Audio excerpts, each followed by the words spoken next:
அனைவருக்கும் வணக்கம். தெய்வீக பலன்கள் சேனல் சார்பாக தங்களை அன்புடன் வரவேற்கிறோம். இன்று நம் காணொளியில் காண விரும்புவது தன் ஏழை பக்தனுக்காக புலவராக மாறி வந்த பரம்பொருள் சிவபெருமான் அவர்களை பற்றி இந்த காணொளியில் விரிவாக பார்க்கலாம். வாருங்கள் காணொளிக்கு செல்லலாம். மறக்காமல் ஒரு சப்ஸ்கிரைப் செய்யவும். பாண்டிய மன்னன் ஒருவன் வங்கி சூடாமணி பாண்டியன் என பெயர் பெற்று வாழ்ந்திருந்தான். அப்பொழுது அவன் ஆட்சி காலத்தில் ஒரு நந்தவனம் அமைத்து அந்த நந்தவனத்தில் பூக்கும் பூக்களை சொக்கநாதருக்கு அந்த பூக்களை சாத்தி வழிபட்டு வந்தான். அவர் நந்தவனத்தில் செண்பக பூக்கள் பூக்கும் பூக்களையெல்லாம் வண்டுகள் மொய்க்காத வகையில் அந்த பூக்களை கொண்டுதான் சொக்கநாதருக்கு அர்ச்சனை செய்வான். அதனால் சொக்கநாதர் அவர்கள் செண்பக சுந்தரர் என்றும் அந்த மன்னன் செண்பக பாண்டியன் என்றும் மக்கள் அன்போடு அழைத்தனர். செண்பக பாண்டியனும் அவரது மனைவியும் நந்தவனத்தில் தனிமையில் இருந்தனர். அப்பொழுது அந்த நந்தவனத்தில் ஒரு அழகான நறுமணம் வருவதை சுவாசித்தான். இப்போது அந்த செண்பக பாண்டியனுக்கு காற்றிற்கு இயற்கையாக மனமில்லை. அப்போது இந்த நறுமணம் எங்கிருந்து தான் வருகிறது என்று யோசித்தான். ஒருவேளை தன் அரசியின் கூந்தலில் இருந்துதான் இந்த மனம் வருகிறதா என்று யோசித்தான். அப்போது அவனுக்கு ஒரு பெரிய ஐயப்பாடு ஒன்று தோன்றியது.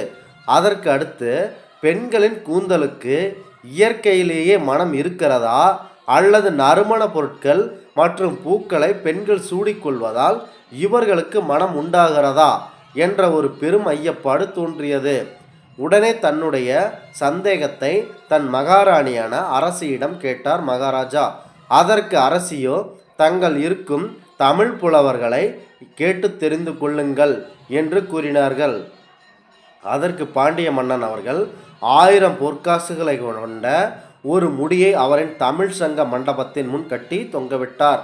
தன்னுடைய ஐயப்பாட்டை பாடல் மூலம் தீர்ப்பவருக்கு இந்த 1000 பொற்காசுகளை அளிப்பதாக ஒரு போட்டி ஒன்றை அறிவித்தார்.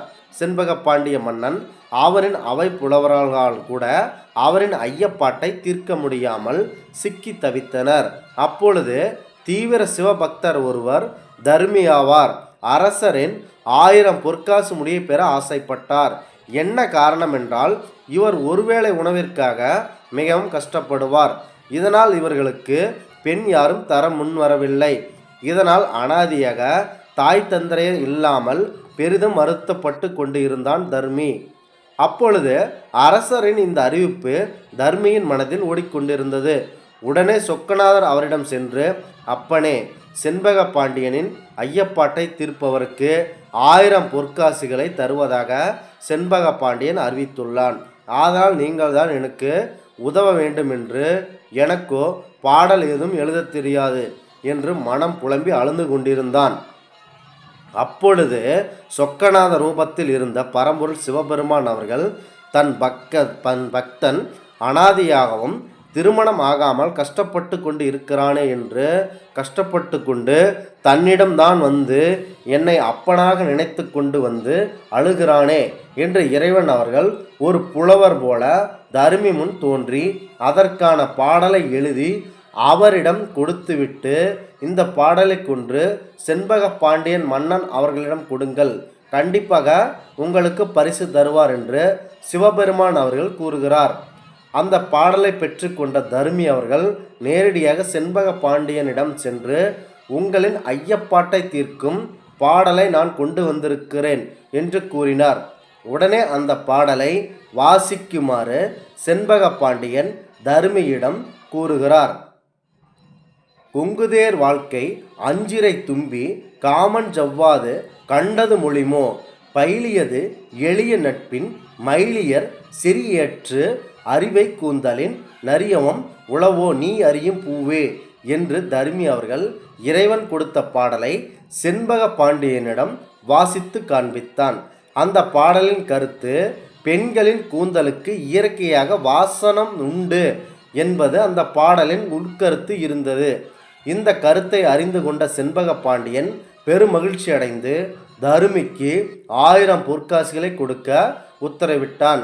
இதை கேட்டதும் தருமிக்கு மகிழ்ச்சி அளவே இல்லை. அவ்வளவு பெரிய மகிழ்ச்சியில் இருந்தார்.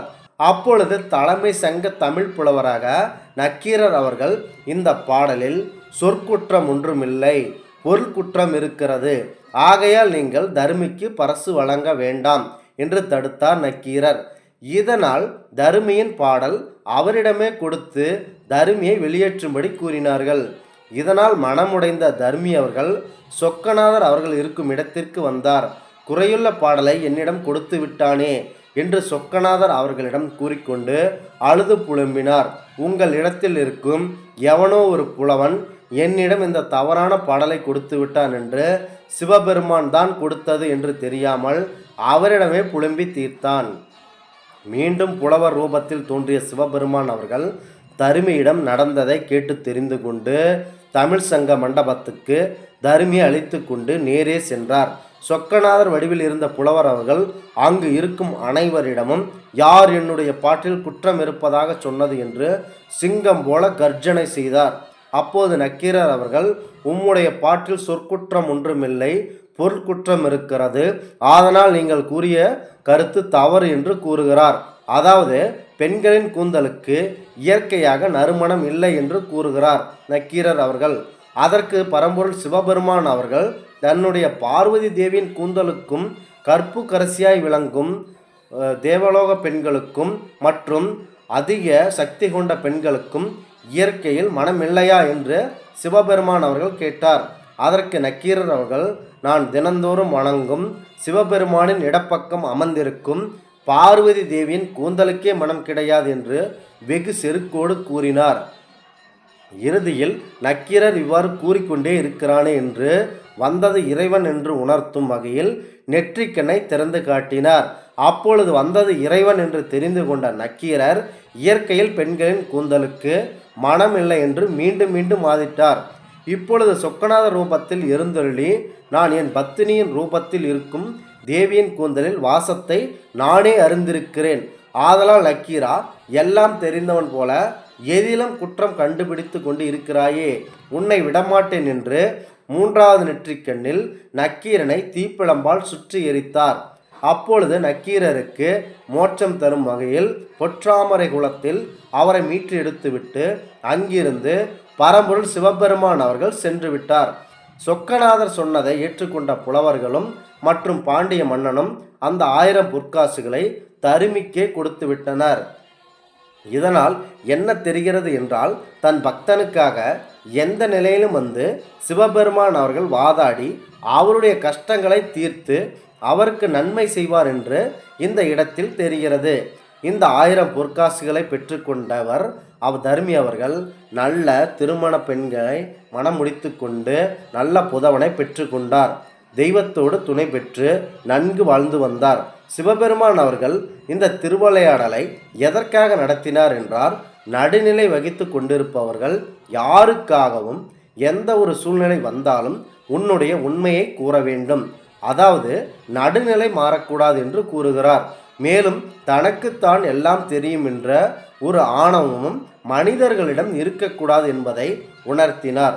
நல்ல பக்தருக்கு மற்றும் தகுதியுடையவர்களுக்கு செல்வத்தை அதிகம் கொடுத்து சிவபெருமான் அவர்கள் உதவி புரிவார் என்பது தெரிகிறது. இந்த ஆன்மீக தகவலை உங்களுக்கு பகிர்ந்தமைக்கு தெய்வீக பலன்கள் சேனல் சார்பாக நாங்கள் மிகுந்த பெருமை கொள்கிறோம். மீண்டும் ஒரு நல்லதொரு காணொளியில் உங்களை சந்திக்கிறோம். நன்றி, வணக்கம்.